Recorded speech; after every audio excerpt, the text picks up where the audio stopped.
तेव्हा पण मी सांगतो तुम्हाला की 1.5 वर्ष आपण पुढे ढकललं होतं. हे भाऊ साक्षीदार आहे गोष्टीचे. DRM कडे वारंवार मिटिंगा घेऊन 1.5 वर्ष आपण चाल ढकल करत पुढे पुढे केलं होतं. आपल्यापेक्षा मोठं अतिक्रमण हे इगतपुरीला निघालं. तुम्ही तपास करून द्या. मी सांगतो म्हणून आपल्यापेक्षा मोठं अतिक्रमण इगतपुरीला निघालं. तिथे काही अशा गोष्टी काही थोड्याफार झाल्या, त्यांचे पुनर्वसन झालं की नाही झालं मला काय माहिती नाही. पण 1.5 वर्ष आम्ही पुढे ढकलत राहिलो की जेणेकरून लोकांना वेळ मिळेल, ज्यांची घरं असतील, जागा असतील, त्यांनी तिकडे जावं म्हणून. पण जे काही आता घरं तोडली गेली, काही लोक कुठे गेली, काही भाड्याने गेली, काही इकडे आली. आता ह्या जागेवर तर प्रपोजल मीच पाठवलं होतं. ही जागा 63/1 काय ही जागा आहे, ती जागा मीच सुचवली, मीच त्याचं प्रपोजल बनवायला सांगितलं, मीच त्याचं रिझर्वेशन करून म्हणजे रिझर्वेशन म्हणून बैठक घेतली स्पेशली. नगरपालिकेचं एका दिवसाचं फक्त हे बोलवलं गेलं, सभा बोलवली की जनरल सभा. त्या सभेमध्ये फक्त एकच ठराव होता हा या जागेचा. त्या ठरावाची दखल पाहिजे तुम्हाला ती पण देतील. फक्त एकच ठराव, एकच विषयासाठी ठराव केला गेला, या जागेचं रिझर्वेशन काढणं म्हणून. आणि या जागेवर रिझर्वेशन होतं. मग तो ठराव करून पाठवला. पण चूक अशी झाली की पूर्ण जागेवर ठराव टाकून दिला. म्हणजे आपल्याला जर 75% जागा लागते, त्यांनी 100% जागेवर रिझर्वेशन टाकून दिलं. त्यांनी परत पाठवलं की असं करता येणार नाही. तिची जागा ग्रीन बेल्ट म्हणजे गार्डनची जागा रिझर्वेशन, मला गार्डनसाठी जागा सोडावीच लागेल. परत नवीन ठराव केला आणि तो ठराव आता पुढे गेलेला आहे. पण जोपर्यंत त्या रिझर्वेशन निघत नाही तोपर्यंत आपल्याला ज्यात काही करता येत नाही. पण मीन वाईल दुसरीकडे असं चेक केलं आम्ही, ते बिल्डिंग तिथेच जिथे तुम्ही राहता त्याच्या बाजूला एक बिल्डिंग पडली होती, त्या देवाची बिल्डिंग. त्याच्यामुळे ते एक भीती वाटायला लागली की याची सॉईल म्हणजे माती जी आहे ती बया बेस काही पकडत नाही त्याचा, पाया त्याचा पकडत नाही. तो इतका खोल पाया करावा लागेल की तुमची बिल्डिंग 5 मजली असेल तर 5 मजली खाली पाया करावा लागेल. डबल टेबल खर्च बिल्डिंग तर त्याच्यामुळे मान्यता मिळते नाही मिळते.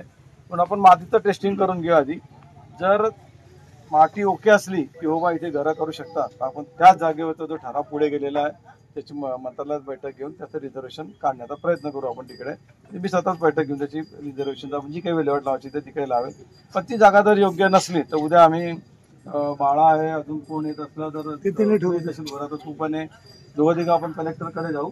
आणि पर्यायी जागा दुसरी कोणती आहे बाजूलाच वस्तीच्या लगूनमध्ये शासकीय जागा की जिथे आपल्याला ती जागा दिली तर तिथे घरं बांधू शकतात, तिथे सगळे प्रपोजल पाठवतो. पंतप्रधान आवास योजनेमध्ये किती घरं बांधू शकता?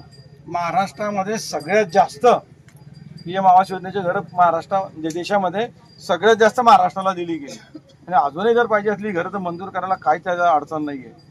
फक्त एकच आहे की जागाची अवेलेबिलिटी, म्हणजे जिथे आपल्याला शासकीय जागा असते तिथेच ते बांधावे लागतात. किंवा स्वतःचं घर जागा जर असली तर तिथे तुम्हाला पैसे दिले जातात. आणि जर शासकीय जागा असली तर ती मान्यता घेऊन बांधावी लागतात. त्याच्यामध्ये मला 2.5 लाख रुपये शासन देतं आणि 2.5 लाख रुपये काहीतरी लोन उपलब्ध होतं. अशी आम्ही ती स्कीम बनवली होती की 5 लाखात जेवढं शक्य होईल तेवढं बांधता येईल. अशा प्रकारची आपण स्कीम ती बनवून पाठवलेली होती. आता उद्या कलेक्टर साहेबांशी आताच बोललो मी. कलेक्टर साहेबांच्याकडे जाऊ. बाळा येईल, साधूजी तुम्ही यायचं, तुम्ही भुरा पण येईल, अजून कोणा पण 3-4 जण आहे. जास्त गर्दी तुम्हाला यायचं तुम्ही पण 4-5 जण आम्ही जाऊ तिथे. जे काय घडेल ते ही लोक तुम्हाला सांगतील. मी नेहमी प्रयत्न तुमच्यासाठी करतोच आहे. मला शिव्या बसल्या बऱ्याच द्या तुमच्या करत मीच होतो. ज्यांनी येऊन राजकारण करून गेले, कोणीही काहीही केलेलं नाही, मीच त्याचा फॉलोअप करत होतो. मग काय होतं माणसाचं कधी कधी करूनही शिव्या बदलत म्हणत असं कशाला करा, शिव्या तर भेटतात असे.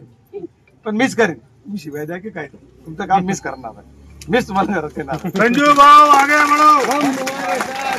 आता उद्या जाऊन आम्ही कलेक्टरच्याकडनं सगळं व्हेरीफाय करून घेतो आणि हे सगळे सोबत राहतील त्याच्यामध्ये. मग पुढची मुंबईची जी बैठक लावायची, पुढचं मुंबईत जे काय करायचं सोबत का ते मी करतो माझ्या लेवल. ठीक आहे.